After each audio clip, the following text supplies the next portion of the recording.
More people are going to create their dream wildlife job in the next few years than they have in all of human history.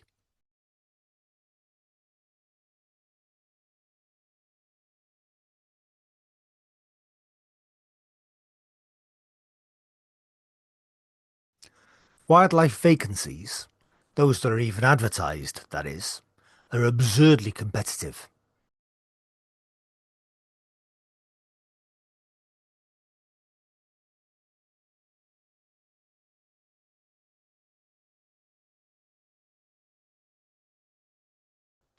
If professional success for you means working with birds of prey, if you do what other successful people do, if you plan, if you set goals, if you just don't quit, you eventually get the job.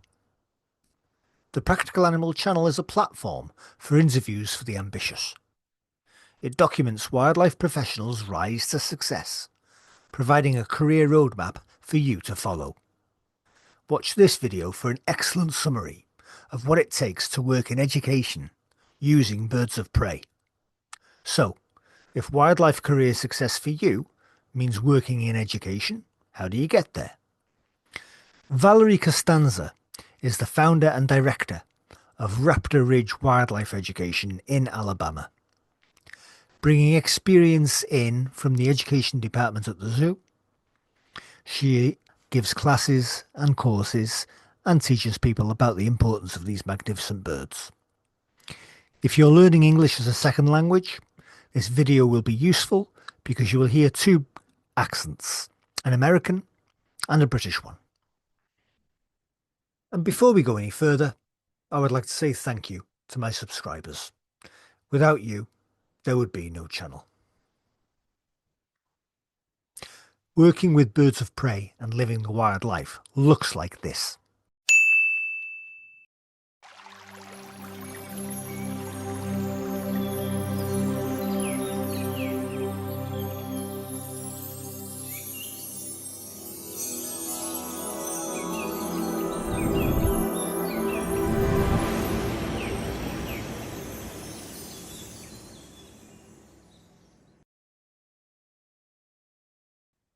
Valerie, what jobs are there with raptors in Alabama? Um, so jobs in Alabama are kind of limited. You'll see veterinarians or vet techs. There is some rehab work. I do raptor education, and then there are people who do a lot with conservation. Alabama doesn't do a whole lot as far as rehabbing. There are a couple of organizations that do raptor rehab, but no, there's just not a whole lot in that area. Now, the park naturalist, Alabama has a fabulous state park program, and there are, I don't know, 20 or 30 state parks, and the park naturalists all have kind of have their specialty, whether it be reptiles or mussels or salamanders, and some do raptors. And so there's a lot of education opportunities in that area. Falconry in Alabama is seen more as a sport. I haven't seen any situations where there are falconers that do any kind of abatement work. There may be some, but that's just a very small little niche. Interesting. And Valerie, what do you do? I am the founder and the director of a very small nonprofit. It's called Raptor Ridge Wildlife Education. And as the name implies, I educate people about raptors. I'll go to school groups, daycares, nursing homes, senior groups, um, city events, festivals, a lot of fall festivals and things like that, just to teach people about our native raptors and what can they do to help to take care of them and teach them maybe some environmental stewardship and the importance of raptors to our native ecosystems. Valerie, do you do it for personal satisfaction, professional recognition, or the money? Certainly not the money. As a small nonprofit, we rely a lot on donations, and some small fees, but it is mostly just personal satisfaction, hoping to teach the future generations about our native raptors. I have had some recognition. I was fortunate enough to be named by the Alabama State Parks as I got an Eagle Award for Friends of the Park, and then the Environmental Educators of Association of Alabama named me the best educator, environmental educator for 2025, which was quite the surprise. And but I was very excited about that. Congratulations. Thank you. Brilliant. And so, Valerie, how did your career develop? I started, my professional job is in the corporate world, as an accountant, but about 15 years ago, I started volunteering at our local zoo in the education department. And they do something very similar to what I do, but it's with all sorts of animals, whether it's reptiles or mammals or insects, and then some birds. And I found that I really loved working with the birds of prey. I was fortunate enough to work with a golden eagle. Her name was Aspen, and she's what I call my spirit bird. She is the one who just made me love raptors and made me realize that I wanted to do this more widespread. And so about 5 years ago, I created Raptor Ridge Wildlife Education. And a very dear friend and her husband were retiring. And so when they retired, she reached out and said, "Hey, would you like to take these birds?" They were already education ambassadors. And I said, "Absolutely." So they became my core group. It was two great horned owls, a barred owl, and a red-tailed hawk. And they're all have some sort of physical impairment to where they can't go back into the wild. So they were well suited for education. And that was kind of how Raptor Ridge got started. I've grown since then. I now have a total of 8 birds, and we do between 50 and 60 programs a year. Fantastic. Fantastic. 15 years ago, did you get into the volunteering because you were tired of a desk job or what?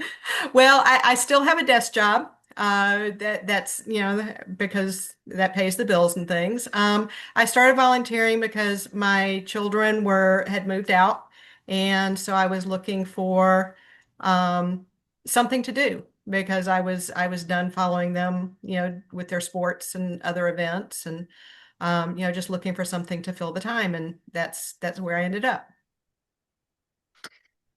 Valerie, to do what you do, what skills does a person need? Oh wow. I think you have to have a basic understanding of avian anatomy and biology, behavior. Um, you have to like people, and you have to be very patient, both with the birds and the people. Um, and you need to be able to um, recognize changes in the birds, whether it be diet changes, or they not feeling well, or they behaving not their normal self. And you need to recognize that pretty early because they can't tell you when they don't feel well.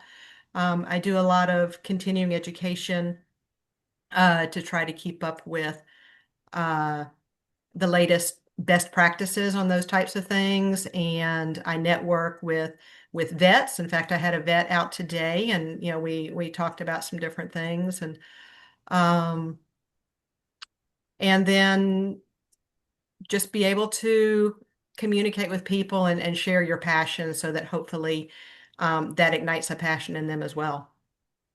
When you started Raptor Ridge Wildlife Education, Valerie, how difficult was it to find a vet to help out? In Alabama, that's pretty difficult.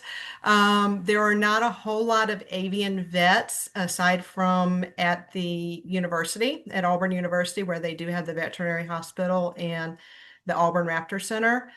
So it was, reaching out to people who had birds, whether it be falconry birds or just uh, pet birds, to find out who they used and who they recommended. Um, and so I got a couple of options, and I've talked to a couple of different people. So I've got a couple on standby. One is my primary vet, and then if an emergency comes up, then I can always reach out to the emergency vet clinic at Auburn, where they teach that kind of stuff. Mm. For somebody tempted to undertake what you started 15 years ago, how can somebody acquire the skills that you have? Um, Work with somebody, find a mentor, find somebody who works with birds. I'm fortunate that there were people at the zoo who had been working with these raptors, and some of them very large raptors, for many years, and they were patient enough to kind of take me under their wing. There are zoos that offer husbandry and welfare and training seminars or classes. Through through their zoo programs. Also, there are some online courses through some schools that have um, avian veterinary departments. University of Minnesota is well known for the Raptor Center. They probably take in 500 or so injured and orphaned birds every year, and so they have a whole team of avian specialists. And they do some wonderful online courses that teach you how to triage injured birds or care for them, um, train them, what the enclosures should look like, what kind of enrichment they need. So there are a lot of different opportunities, not all of them hands-on, but you can find those places. Mm, mm, mm. Um, Very often when somebody is going for an interview here in the UK to be either a volunteer or an intern, or even for a full-time job, um, what to wear is quite an issue. What do you recommend, Valerie, people wear for an interview? Well, if you know what kind of interview it's going to be, that helps a lot. If it's going to be just a sit down and talk kind of interview, I would say, something business casual, nice slacks, a polo shirt, a button-up shirt, certainly not anything like a t-shirt or shorts. If you know it's going to be a working interview, then you can prepare, but you still want to be dressed semi-professionally. I recommend don't wear anything loose. Don't wear dangly jewelry. Um, some birds are attracted to those kinds of things and have been known to pull out things like earrings, or if you wear like facial piercings, they might gravitate towards that and pull those out.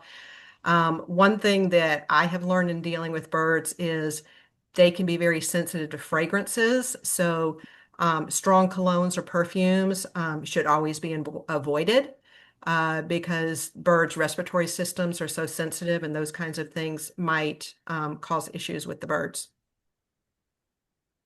Another thing that candidates for interview have a real issue with is there always comes a point at most interviews where the interviewer asks the interviewee if they have any questions. What are good questions that people getting into raptor education can ask? Um, I would ask, what are your training practices? Or what are your husbandry practices? What is your biosecurity policy? Right now, avian influenza is still very prominent, and different locations are going to have different policies with regards to what that biosecurity is going to look like, whether it's foot baths or sanitation policies and practices and things like that. With training, if you're training birds to fly to the glove, what is that going to look like? And always be open and ask, how can I best fit into your organization, and what skills do I possess that can be of a benefit to you? So those are things that I would ask. Great, really, really great. Um, and Valerie, how would you describe raptor conservation in Alabama today? And do people need to know about any particular laws? By which I mean, are there different laws depending on whether you're dealing with migratory species or resident species? So most native birds in Alabama are covered by the Migratory Bird Act, even something as simple as a hummingbird. Um, and so the Migratory Bird Act, protects all species with the exception pretty much of things that you would hunt, turkey, ducks, quail, things like that. But everything else is pretty much protected by the Migratory Bird Act, and that's monitored by U.S. Fish and Wildlife Services. And then your different state laws are going to be on top of that. So the Alabama Department of Conservation and Natural Resources also monitors that. So basically, if it's a raptor or if it's a native bird, then leave it alone. Don't try to capture it or house it as a pet or anything. Um, and just be mindful that they are protected, and um, there are implications if you do harm them intentionally, or try to do something that you shouldn't. Interesting, really, really interesting. Um, and Valerie, what questions regarding raptor conservation in Alabama would you like to see answered in the next 5 years? Um, there's been a lot of discussion around the avian influenza kind of thing. Um, that I would like to, I would like to see more research maybe done on. Another thing that is a huge talking point for Raptor Ridge is around rodenticides, SJARs, which is second generation rodenticides, and the impact that that has not just on our raptors but on our wildlife in general. The common misconception is just because it's the second generation that it's not going to impact anything except the intended rodent, but that's not really the case because even if your pet, your dog or your cat were to get a rat that had ingested rodenticides, they're going to get that poisoning. And we take in a lot of poisoned, unintentionally poisoned raptors at the Raptor Center when I volunteer there.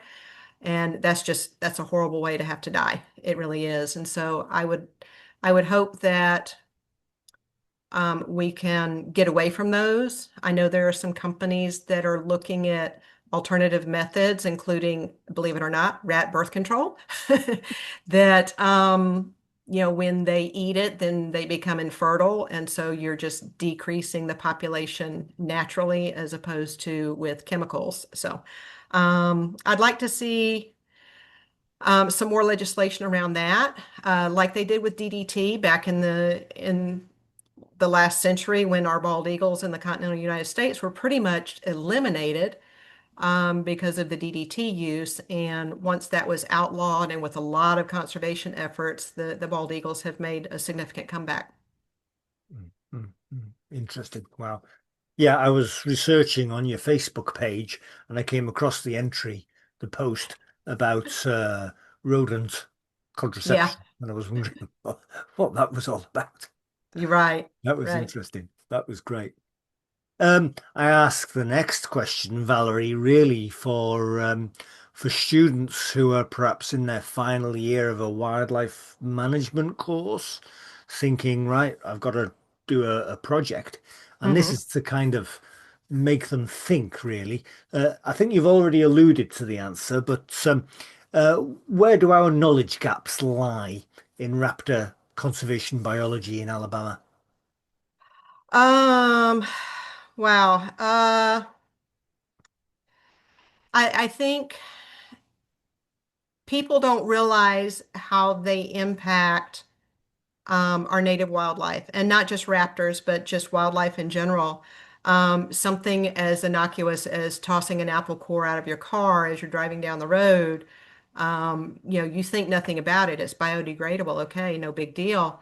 But then the little rodents come and eat the apple core, and then who comes after that? Your snakes come after that, or your raptors come after that. And the raptor's just looking for an easy meal, but they don't know how to navigate things like cars and traffic, soccer nets, power poles where they get electrocuted, or lead poisoning. You know, uh, it takes a fragment of lead smaller than a piece of rice to kill a bald eagle.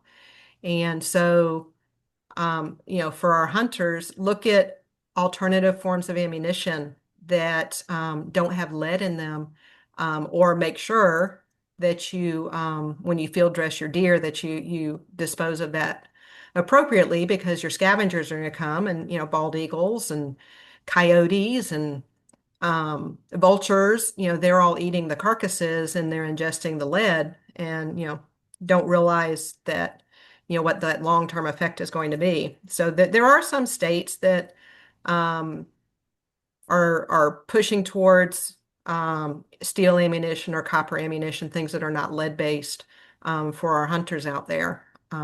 And then again, we talked about the second generation rodenticides and what a huge impact that has on, again, not just the raptors, but our wildlife and our domestic pets as well.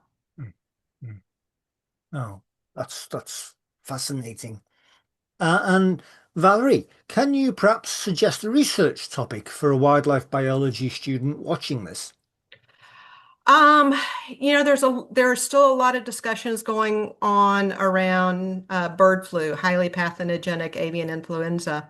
And when it first reared its ugly head in this area, it was, we were told, it's 99% fatal if you've been exposed. If your bird's been exposed, it's going to die. But we've seen some cases um, where, specifically in Gunnersville this past year, which is in North Alabama, the adult eagles were bringing in coots, which is a small little water bird. They were bringing coots in to feed the babies. We know that avian influenza can be carried by water birds, and they really don't show symptoms. So the parents are feeding the babies these coots, and the babies subsequently passed away. And when they were tested, they tested positive for avian influenza. So, my question there is, okay, if the babies got it and the parents are feeding on these same coots, then why did they not get it?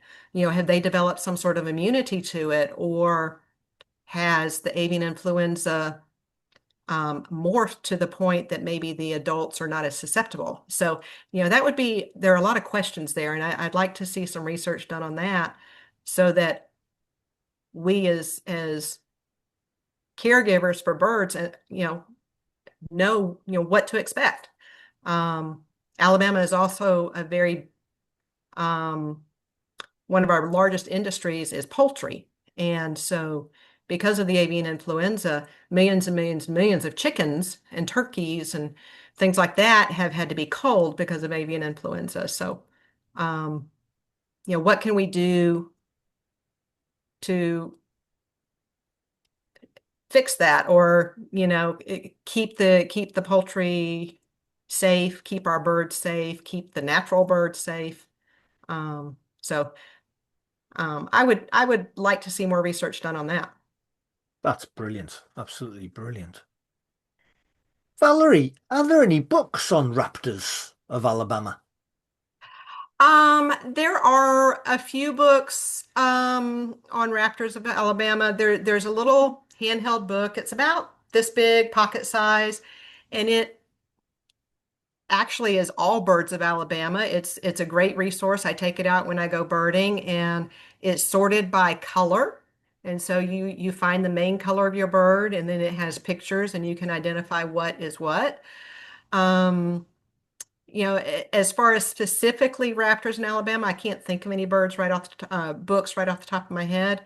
But there are some general books about raptors in North America. Um, the University of Minnesota put together a book. It's called Raptors in Captivity, which is a great resource for anybody who is looking to house raptors either in a rehab setting or is in an education setting. Um, there are some falconry books that I use for reference. So yeah, there are books out there. You just have to kind of dig a little bit. Mhm. And what about the conference circuit, Valerie? Are there any conferences that students can attend on raptors? So there are. So there's an organization. It's IAATE. It's the International Association of Avian Trainers and Educators, and they offer conferences um, annually. And then I think they also have one in Europe. Don't quote me on that. Maybe every other year. And it's an opportunity for people who take care of avians in general, not just raptors, but parrots and other birds in an education type setting. And they have a website and a membership, and you can reach out to people, if you're having a question or an issue with your bird. And there are lots of really experienced people there. There are some zoo associations that will have conferences, and they're not specifically directed at raptors, but they're directed at zoo populations in general, and they may have a breakout session on birds. And then I know there are the University of Minnesota, again, I can't praise them enough, but they do online classes regarding taking in birds for triage and care, injured type birds, and what that rehab setting should look like. And then you can do it online. And then they also have some in-person follow-up sessions where you can go in and actually work with their staff. So those are some great opportunities as far as conferences. Trying to think if there's anything else. Those are the ones that I th can think of off the top of my head. That's brilliant. Valerie, is there anything you'd like to add? I'm just thrilled that you're doing something like this because it's an opportunity to get the word out. Raptors in Alabama, people, don't make that correlation. Um, but I appreciate the opportunity to kind of share the message and share what we do, and hopefully encourage other people to consider our raptor friends and how important they are to our ecosystem, and what can we do to help protect them so that we have them going forward. Valerie, you are the founder and director of Raptor Ridge Wildlife Education in Alabama. Thank you so much for being on the Practical Animal Channel, Valerie Castanza. Thank you so much. Thank you for your time.